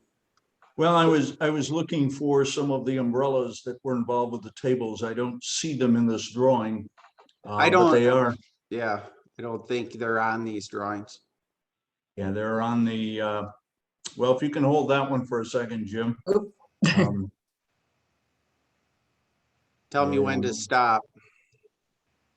Right there is nice. You can see some of the seating, the bench seating along the fire pit area. There will be picnic tables, plantings. One of the things that I don't think is shown in these renderings on the west side and the north side, there will be wrought iron fencing that will match the time period of our streetlights and some of the other metal fencing that's around our community center and things. So it will tie into the historic nature of our downtown.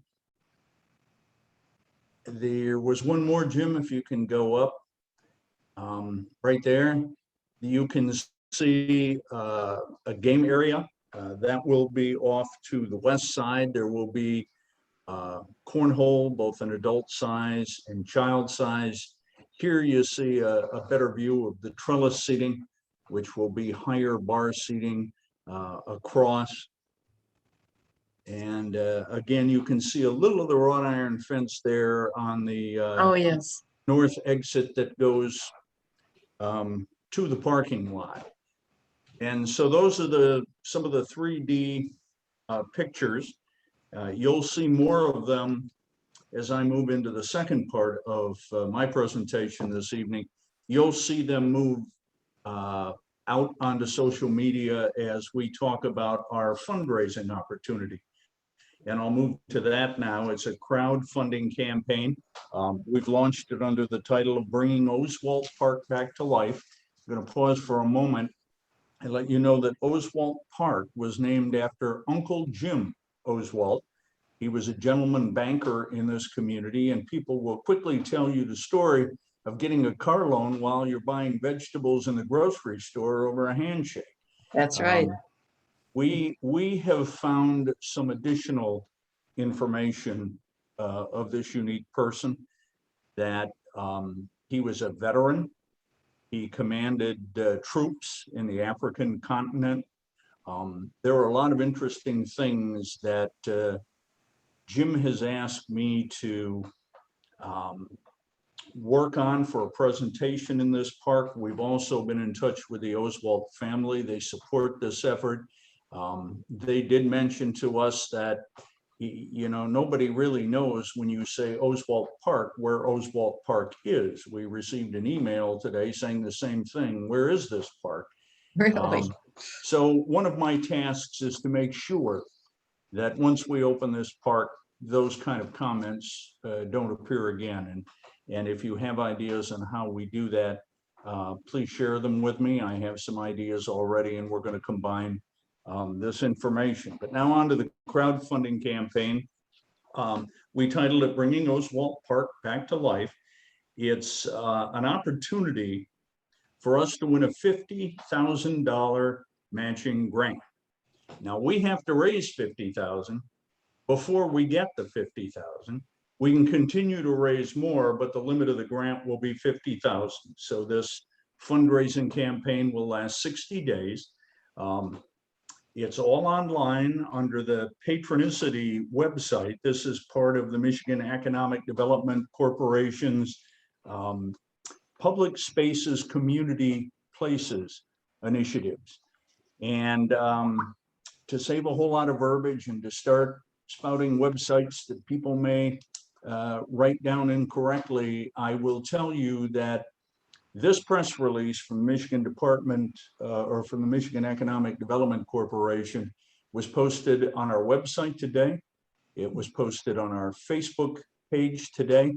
And anyone interested in contributing, helping, reading more about the project can follow the links. The link is on the bottom paragraph there under the picture of Oswalt Park. It is patronicity.com/Oswalt, but it's very easy to find. We quietly launched it this morning. And I say quietly because we wanted to test all the links. We wanted to make sure that everything was in place. And we did get a wonderfully generous donation later this afternoon. So that's our first, and everything works fine.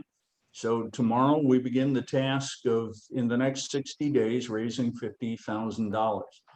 We've been here a long time tonight, so I'll stop there. And if there are any questions, I'll do my best to answer them directly so we can move on.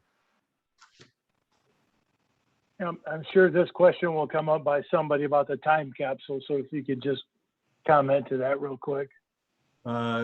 Please say that again, Mr. Frisbee. I said, I believe the question about the time capsule might come up. So if you just... The time capsule is, at this point, it's intended to be relocated along the back fence, the north side of the park, put back in the ground and opened on the intended day. I will say, and I am not a qualified engineer, I've only dug a few holes in my life, but it would appear to me that that capsule may be compromised. There's some cracking and things like that. And if that happens, we'll have to have a discussion if it's, you know, worth putting it back in the ground or opening it up, or perhaps creating a new one. But the plan is to move it if it is still intact.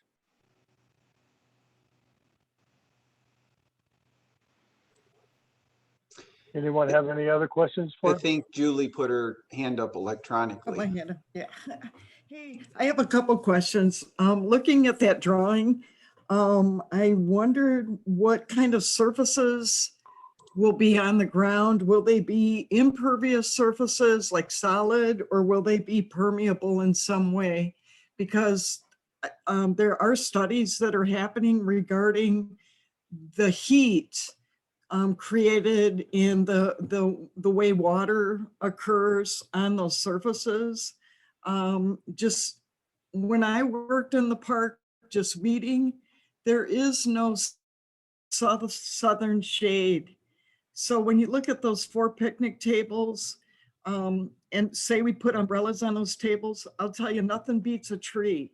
And for shade and cooling you off. If we had some like 3 deciduous trees there, I would pay for that myself. I will contribute $300. But I don't see any southern trees on the south aspect. And it's really uncomfortable to be sitting in the sun, even if you got an umbrella. Just saying. And the fireplace, are we sure that we can lay the gas lines to that fireplace, considering, do we have problems with the old foundations of the old structures impeding gas line? Just curious. Those are questions Just I've don't not know. asked the engineers. Okay, They've made the drawings. We certainly will have those conversations. okay. That'd be good. I, That'd be good. on the fireplace, I had the conversation with the Vice President Brian Newhoff. As they sit now, without being into the ground, they believe where the gas is running, it shouldn't be an issue.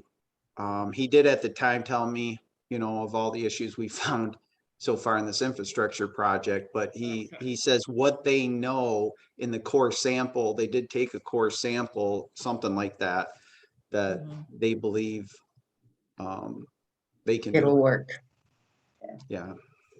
And we'll make note of the tree, and I'll probably just go direct with you, Julie, Okay, and talk more on that. okay, thank you.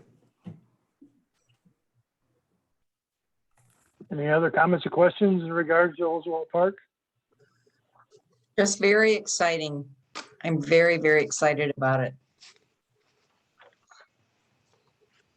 Thanks, Alex. Thanks, Jim.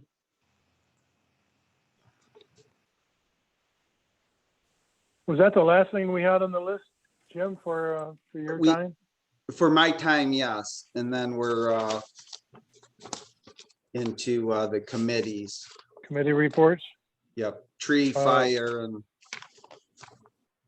sewer. Gail, if you've got a quick minute, if you want to speak to it. We met last Tuesday.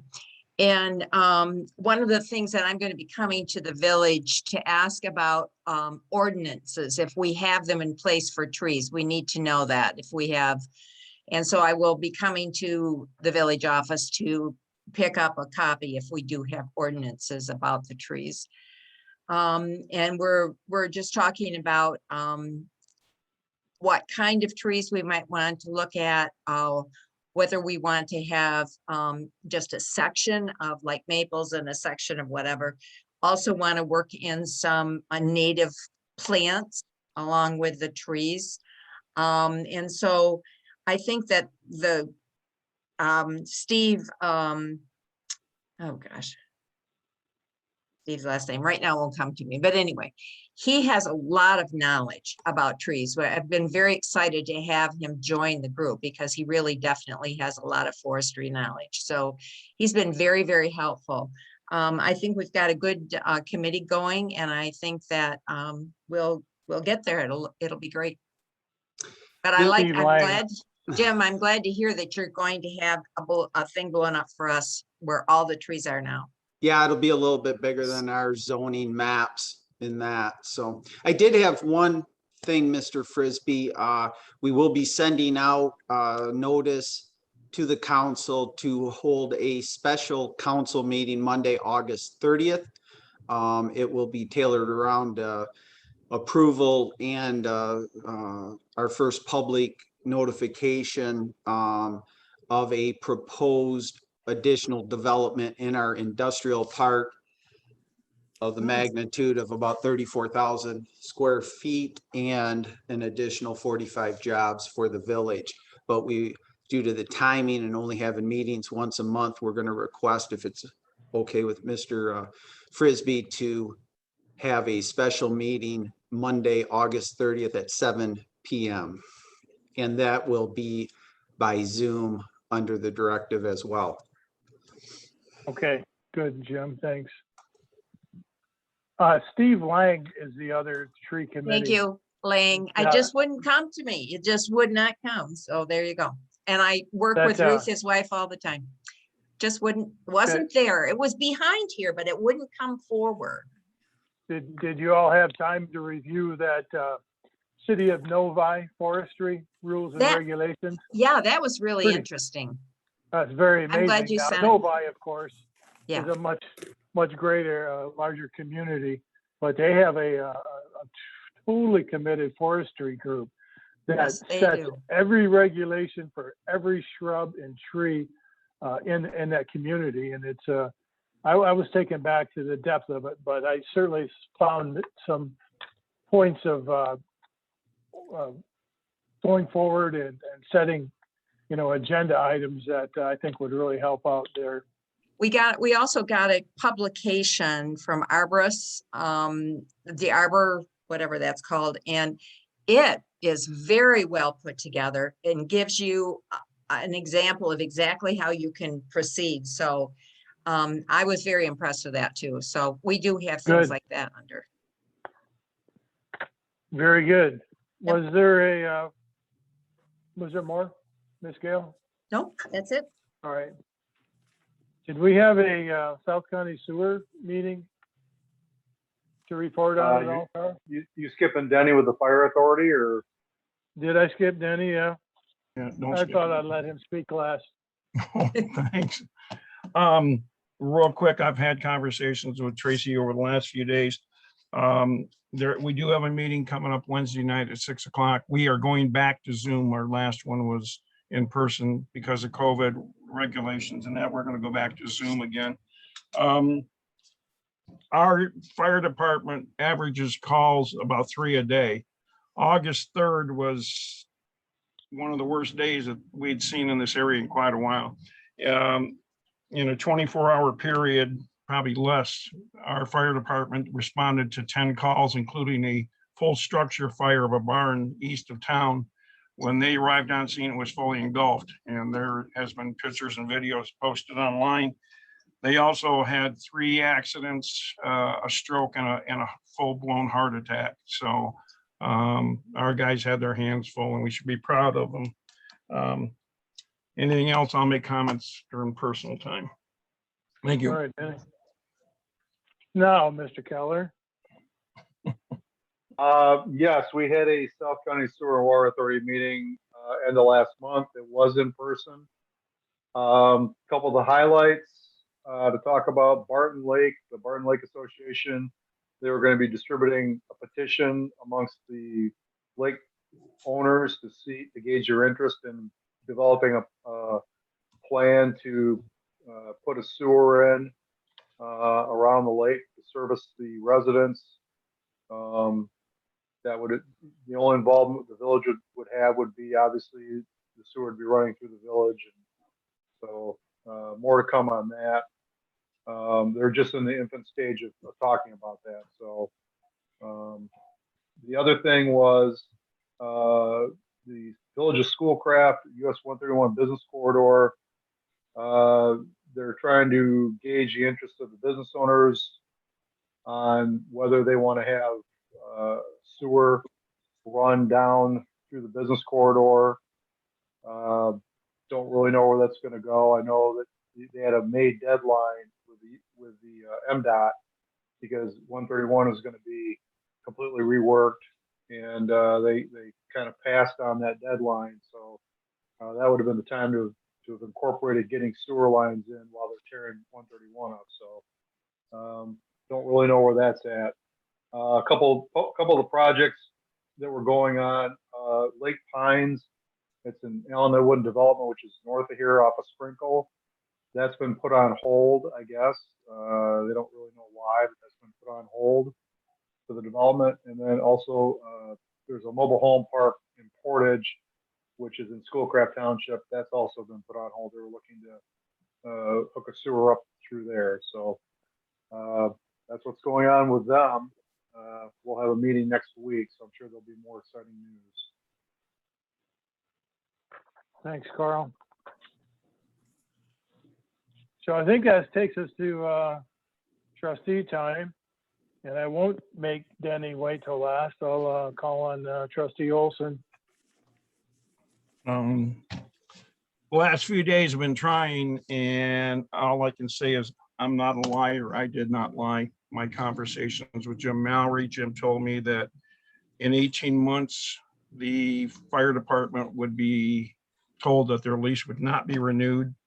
Jim wants that property back on collecting taxes. There's been a lot of feelings and that thrown around, good and bad. On Sunday at the vintage market, I received applause from over 36 people who came through, who thanked me for the work that I'm doing on behalf of the village of Vicksburg, South County, and the South County Fire Authority, which that lifted my spirits a lot. I'm going to throw out a suggestion. It's probably going to get shot down at some point. I want the village council to consider it and to vote on it. And that is to sell the South County Fire Authority building number 2 to South County Fire Authority. We can put it back on the tax rolls, and I'm going to ask this council to sell that building to South County Fire Authority for $1. At some point, I have told President Frisbee on numerous occasions, at some point, we need to sit down and have a serious conversation about that building. I have suggested other sites, and Mr. Mallory has shot that down. I have no problem with us building a new fire department attached to our village hall, our police department, and renting that building to South County Fire Authority. The ambulance building out next to the Sunset School has been offered up, and South County Fire Authority has dragged their feet on it. They have tabled it for probably a year and a half. It's time for them to make a decision. I'm going to call them out Wednesday night. I am proud to represent South County Fire Authority, proud to represent Vicksburg. And as far as it goes, I have no intention of resigning. Anybody wants my head, they better vote me out. But I am not going anywhere. The safest place for me to be is sitting right here, right now, representing this village, because you don't want me on the outside again. We know what happened before. I am not making threats. I am stating fact.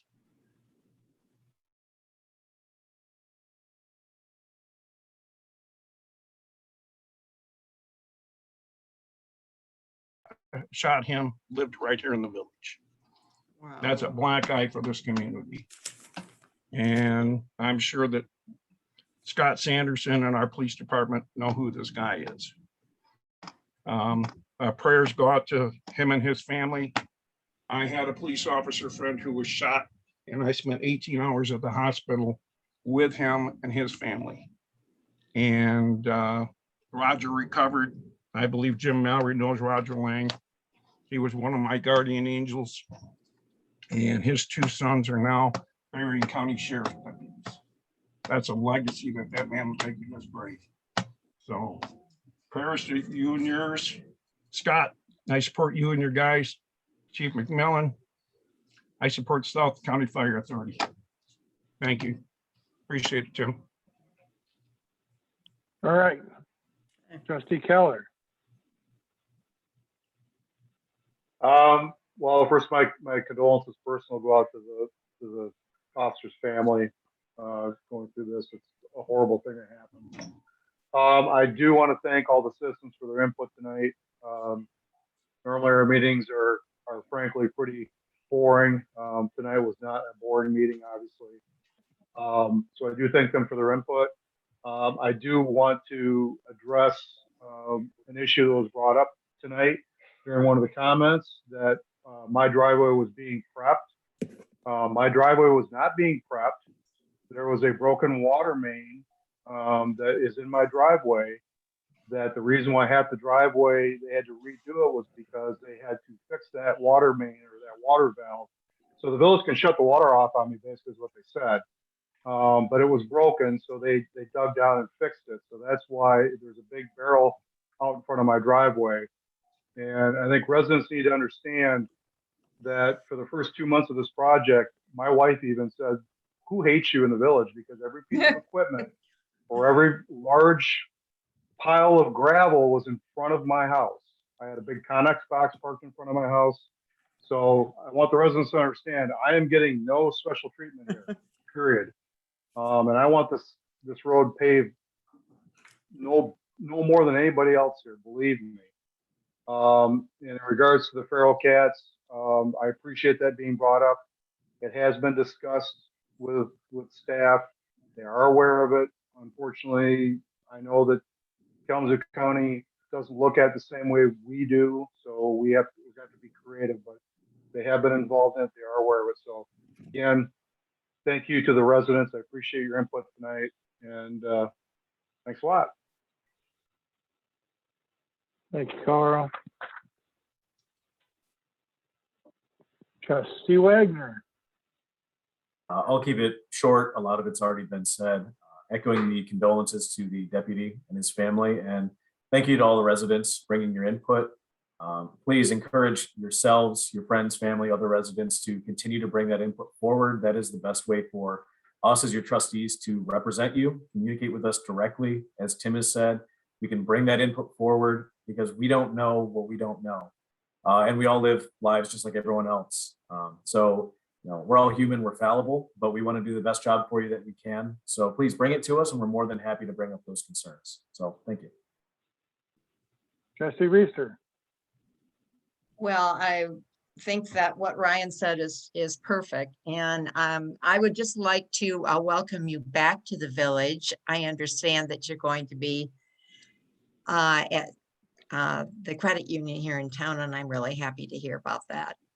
But I do also want to say my condolences for the family that lost a father, a husband, a son. It's horrible when that happens. And there's nothing really that you can say other than that we're all praying for that family. Trustee Merrill. You guys have all said it so well. I have nothing to say right now. Thank you. All right, so as everybody else has said, there's a lot, sometimes you be careful what you wish for, right? I mean, I've been asking for years to get the community involved, and I like it. This is the type of banter we need and discussions we need.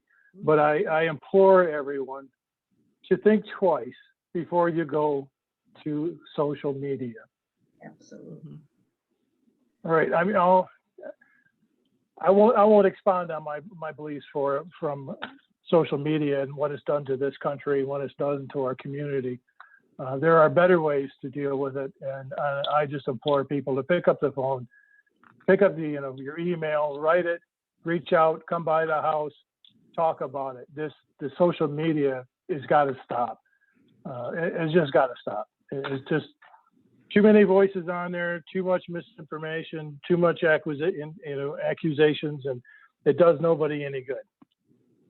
And then you'll never contact me on there because I'll never know.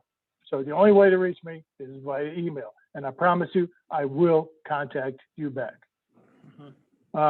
Jim, I thank you for taking the time to explain your stance in the community or stance on the residents' concerns tonight. That went a long way. I appreciate it.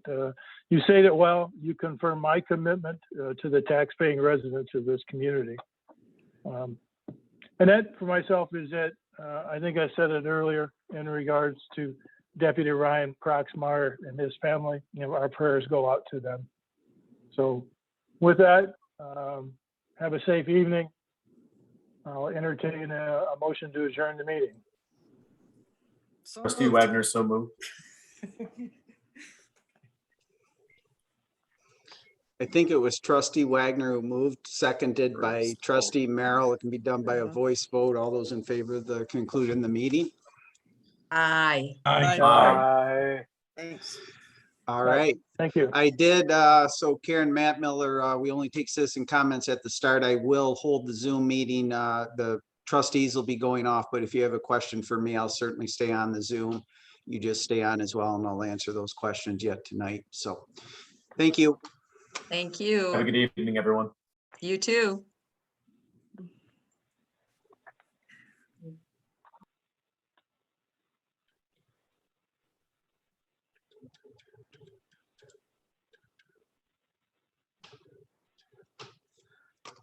All right, Karen, I see your hand still up. I think this will